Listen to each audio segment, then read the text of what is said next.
Hi. Hello. How would you introduce yourselves? My name is Rachel and Iwaasa. I am Director of Development for the Queer Arts Festival and a contemporary music concert pianist.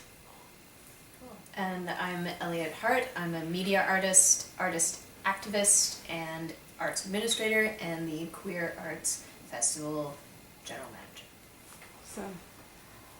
So why is it important to have a space for queer art? Would you like to start? I was at the Q2Q conference for queer theater this summer.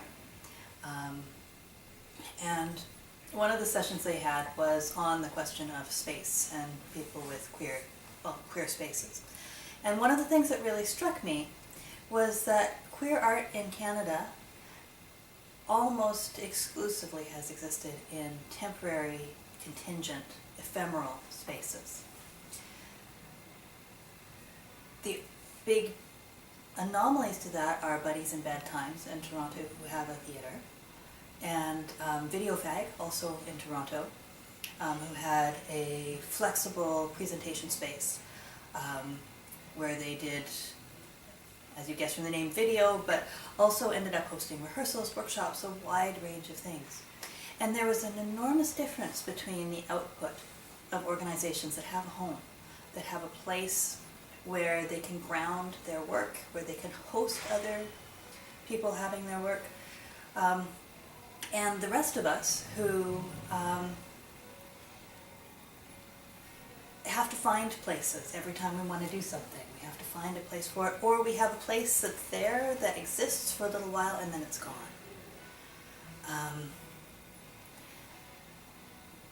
Art making takes space. Rehearsal takes space. Discussions and workshops, I mean, as people, and if we're going to get together and do things, we need a place to do it. And when you take a look at art making kind of across the board, in whether it's queer art or art of any form, that necessity for space is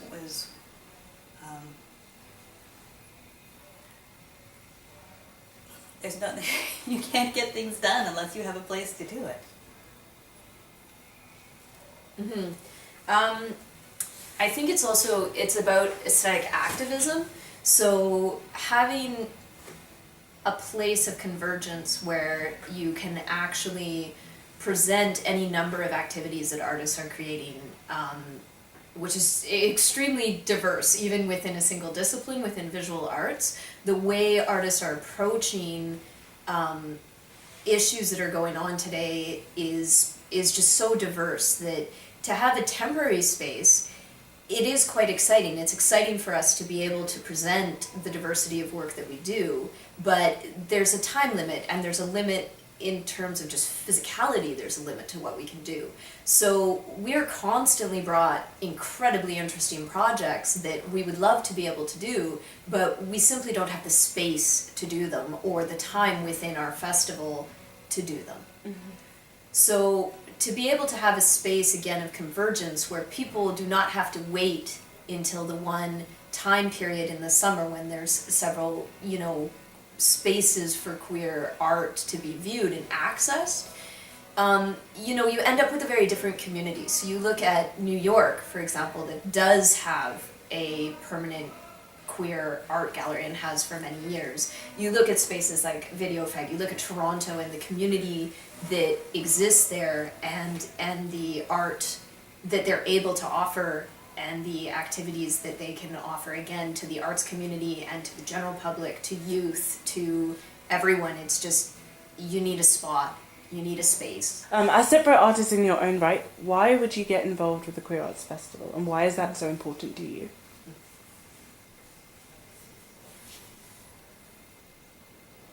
Well, I got involved, I think because I've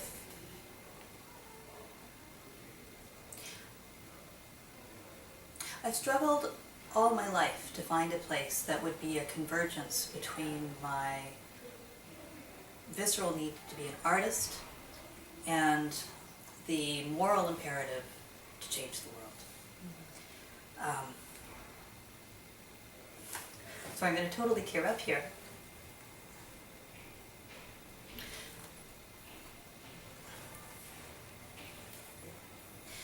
This comes back a lot to my father, who knew from the age of 6 that he wanted to be a painter. And then with the experience of the Japanese internment in World War II and the displacement of his family,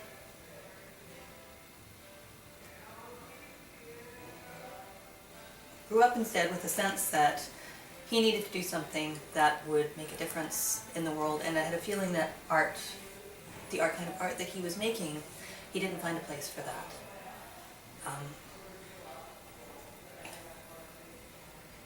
As a pianist with classical training,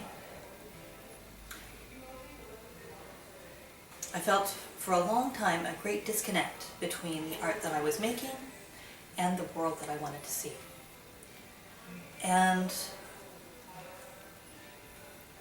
then I went down to San Francisco and saw the National Queer Arts Festival. And I mean, my first thought getting involved with it was simply that there finally was a pride that I felt a part of. I'm not a big fan of parades. I mean, I think it's really important that a pride parade exists. But you know, I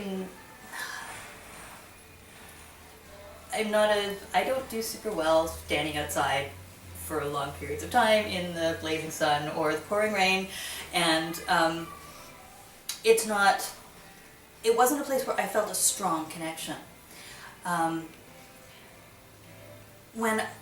Where I found my queer identity was when I would be reading about queer history, and I would look at the list. You know, there's always these lists of illustrious queers through the ages, and you know, like 75% of those were artists, and that was where I felt I had that sense of belonging. I had that sense of here is my heritage, and these are my people. So that when I saw the National Queer Arts Festival in San Francisco, I thought, oh my goodness, here's a pride where I finally have a place that talks about things that are important to me as a queer person, as an artist. And I knew about the Pride in Art exhibition here in Vancouver, so I came back and phoned up my friend S.D. Hallman and said, I just saw this amazing thing, and why don't we have this in Vancouver? Because we have loads of queer artists, we could totally do this. And she said, well, you know, I'm about to go join the board of Pride in Art, why don't you come along? And it just kind of snowballed from there. What I wasn't expecting was that not only would it give me a place as a queer person, it gave me, I mean, and that also was incredibly important. As a femme bisexual, I often felt like in a lot of queer spaces, a sense of not really feeling like I belonged, a sense of feeling like I wasn't really queer, that I wasn't the right kind of queer. And with the Queer Arts Festival, a space has been created where, as someone who's half Japanese, someone who's bisexual, someone who's femme, who's not necessarily visibly recognized in the outside world as what their idea of what a queer person looks like, there was a space where I found family, where I found home, where I found belonging. But also as an artist, I finally found a place where I was able to explore ideas of how exactly does the art that I make impact the world? What is the place for classically trained pianists? What kind of art can I make that is relevant to me and my, to all the parts of my identity? It's been a place that's allowed me to start exploring even my Japanese-Canadian identity, and to meet artists in other disciplines who, there aren't a lot of other places where you have a commonality to come together with visual artists and media artists and dancers and theater artists, where we're all in the same place, all with at least one thing we know that we can talk about and that we have in common. And so the collaborations that that has brought, the roots for exploration as an artist, it's taken my art in a completely different direction than I ever expected when I was first just looking for a place where I could be at home as queer. To me, art making and arts administration are inherently parts of art activism, which is incredibly important to me in my practice as an artist. So I actually find arts administration is a part of my practice as a media artist in Canada. I think that what the Queer Arts Festival does is really it's about supporting the creation of art, as well as supporting artists in their own right, and supporting the ability for the public to access those artists and access that work, and for the artists to share that work with the public. And I think that without that, then our culture will die. The artists will stop, they will cease to exist. They will no longer be able to support themselves, they'll no longer be able to create work, and even if they were able to create work, there'd be nowhere for people to see it. There'd be nowhere for it to be shown. And the work in itself, as I say, is inherently activist. All artwork is inherently an act of activism. So we need that space to have that. We need to have that that opportunity, I guess, to put that out into the world, to create change and to contribute to society and the socio-political economy. Mm-hmm. So for me as an artist, I think that advocating for the arts in that way and in other ways is just part of being an artist, and it's a really important thing. So I don't actually separate my practice as an artist and my practice as an administrator. Awesome. So what would you do with a permanent art space? We could say yes a lot more. One of the things that is heartbreaking about the work that we do is the projects that come to us that we have to say no to, because there's only so many days in we have the venue at the Roundhouse for a couple of weeks in the year, which we have a mandate to show the full range of artistic genres. And it just means so often that we have to say no to these amazing projects that don't have other places to go. They don't, and when we say no, it means that Vancouver doesn't get to see them. Sometimes it means the world doesn't get to see them. If we had a space, a permanent space that was there all the time, I mean, we wouldn't be able to say yes to everything, obviously, because, it's space still has limitations. There's still only 365 days in the year. There's still capacity limitations about what we as an organization can take on. But our palette would be so much broader.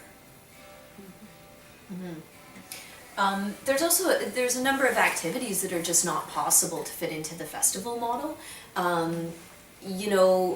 There's not very many residencies for queer artists in the world, and the impact of an artist residency is really quite huge on a community. So a residency program would be, one of the first things that I would want to do with a space is to create a residency program.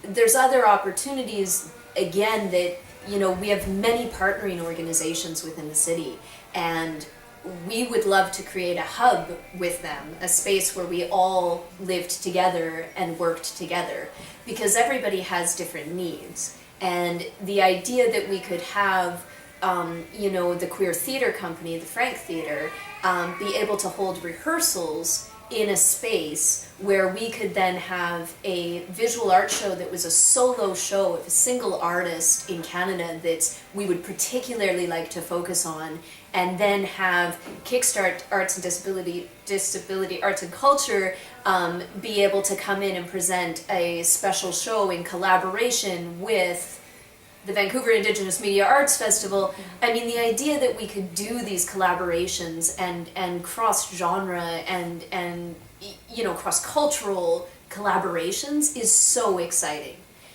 As well as the fact that there's, as I had said earlier, the diversity of art practice is incredible. So the artists that are doing social intervention and durational work that we just can't fit in a festival model. Again, the opportunity to present work that doesn't quite fit in those boxes, it would just be greatly expanded. So to be able to bring that to a Vancouver audience is really incredible. It's an incredible idea. I want to talk also just a little bit practically here about, so the space that we're in right now, for which we are very grateful, we have to say. We have Gordon Neighborhood House approached us and said, how can we help you? SD Holman said, ask them if they have office space. I thought, they're not going to have office space. Well, they had office space, which, you know, before this we were working out of Sid's basement. But, I mean, one of the things that was said at QDQ, so they were saying, can you imagine if, you know, you had an office where they were told, well, you know, at 5 p.m. you have to pack everything up, you have to lock up your papers, you have to lock up your office supplies and vacate because, you know, this isn't your space anymore. They said that would be considered completely ridiculous. Well, that's what we do. That is our reality. Mm-hmm. And as grateful as we are to Gordon Neighborhood House for having been able to provide us this space, it remains a temporary, contingent space. And much as we pack everything up at the end of the day, there's still, you know, we've still had some things that have gone missing, there's some things that have gotten broken, just the things that kind of things that happen when you have a space that's not secure and you're sharing it with a wide variety of people from the general public. I think that that's also part of it. Like, we can't do workshops really because the space that we have available is only during the weekdays in the daytime. So were we to have our own space where we had 24 access, well, we could have evening events. We could provide weekend space for workshops when, you know, people that have day jobs would be able to attend them. Mm-hmm. So how are you inspired by the artists in the Queer Arts Festival? I spend a lot of time in the art world, and I spend a lot of time in queer art spaces through my own practice and through different activist activities that I'm a part of. I travel to a lot of the spaces that exist. Mm-hmm.